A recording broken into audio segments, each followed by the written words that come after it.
Saudara, selamat pagi ya Manginang, pendengar setia dari Renungan Pagi. Sebelum kita memulai pekerjaan kita, terlebih dahulu kita akan mendengarkan firman Tuhan. Kita berdoa. Segala puji dan syukur kami panjatkan kehadirat-Mu, Bapa kami yang di sorga, atas segala kebaikan dan cinta kasih Tuhan yang boleh kami rasakan hingga pada pagi hari ini. Bapa di sorga, kami akan mendengarkan firman Tuhan. Berikan kepada kebijaksanaan kepada kami, sehingga kami dimampukan untuk memahami firman Tuhan. Di dalam nama Yesus kami berdoa. Amin. Yang menjadi renungan untuk kita pada hari ini tertulis dari kitab Esra 3 ayat 11. Demikian firman Tuhan. Secara berbalas-balasan mereka menyanyikan bagi Tuhan nyanyian pujian dan syukur, sebab Ia baik, bahwasanya untuk selama-lamanya kasih setianya kepada Israel. Dan seluruh umat bersorak-sorai dengan nyaring sambil memuji-muji Tuhan, oleh karena dasar rumah Tuhan telah diletakkan. Demikian firman Tuhan.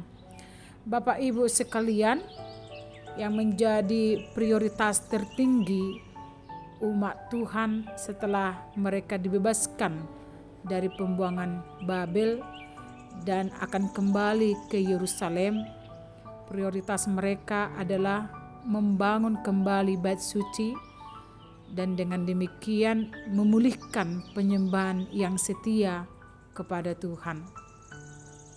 Setelah sekian lama mereka meninggalkan Yerusalem, tentu rasa rindu untuk berkumpul bersekutu di rumah Tuhan dan memberikan persembahan kepada Tuhan merupakan hal yang hendak mereka lakukan.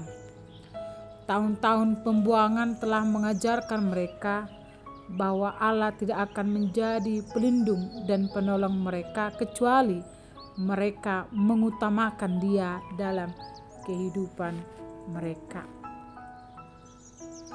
Demikian pula kita tidak dapat mengharapkan pertolongan dan berkat Allah jikalau kehidupan dan keinginan kita tidak selaras dengan kerajaan dan tujuannya yang benar. Tuhan sangat menghendaki para umat kembali lagi untuk memuliakan, meninggikan nama Tuhan. Prioritas utama orang buangan, yaitu orang Israel yang pulang, yaitu tadi membangun mezbah untuk Tuhan. Karena mezbah adalah pusat penyembahan orang Yahudi, karena di atasnya korban dan darah pendamaian karena dosa dipersembahkan kepada Allah. Umat sangat terdorong untuk membangun mezbah, setidak-tidaknya sebagian karena bahaya dari penduduk negeri. Mereka mengetahui bahwa Allah akan melindungi mereka dari bahaya hanya apabila mereka menghampirinya dalam iman dan ketaatan. Dan mezbah tersebut akan mereka pakai untuk memuliakan nama Tuhan. Mereka juga memahami maksud pokok eksistensi mereka. Mereka harus mempersembahkan korban kepada Allah. Hanya dengan memenuhi panggilan rohani ini, mereka dapat menjadi umat sebagaimana yang dikehendaki Allah. Demikian pula orang percaya kepada Kristus harus menjadi imamat yang rajawi, bangsa yang kudus, umat kepunyaan Allah sendiri, sehingga kita dapat memberitakan perbuatan-perbuatan yang besar dari Dia yang telah memanggil kita keluar dari kegelapan kepada terangnya yang ajaib, dan untuk mempersembahkan persembahan rohani. Tentu ketika bait suci akan didirikan atau mezbah akan dibangun, orang-orang Israel harus lebih tunduk dan setia kepada Tuhan. Mezbah dibangun dan penyembahan dipulihkan. Dan hal itu terjadi pada bulan ke-7 pada waktu hari raya Pondok Daun. Rakyat Israel berkumpul di Yerusalem. Mereka mulai membangun kembali rumah Tuhan. Pondasi diletakkan dan peletakan ini dirayakan dengan pujian dan penyembahan sesuai dengan petunjuk Daud.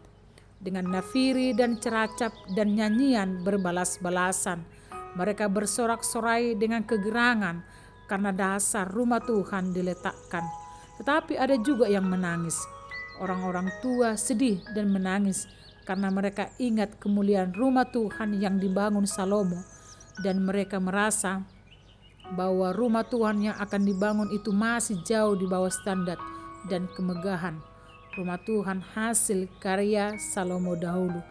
Tetapi yang terpenting adalah bagaimana niat orang Israel untuk bangkit kembali dengan cara mereka membangun mezbah atau rumah Tuhan. Dan mereka penuh dengan sukacita.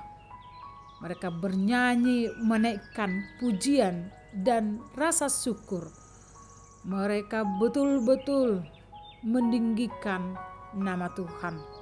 Bapak Ibu sekalian, pada zaman sekarang kita bisa melihat betapa megahnya rumah Tuhan. Tapi yang terpenting adalah bagaimana kita sebagai tubuh Kristus dapat meninggikan Tuhan melalui perbuatan, perkataan, dan juga apa yang boleh kita berikan kepada Tuhan sebagai rasa syukur terima kasih kita kepada Tuhan. Memang sangat baik untuk membangun rumah Tuhan, tetapi alangkah lebih baiknya jikalau kita sudah lebih dulu memperbaiki pola tingkah laku kita yang mungkin sudah lari dari jalur Tuhan, yang mungkin sudah mendukakan hati Tuhan.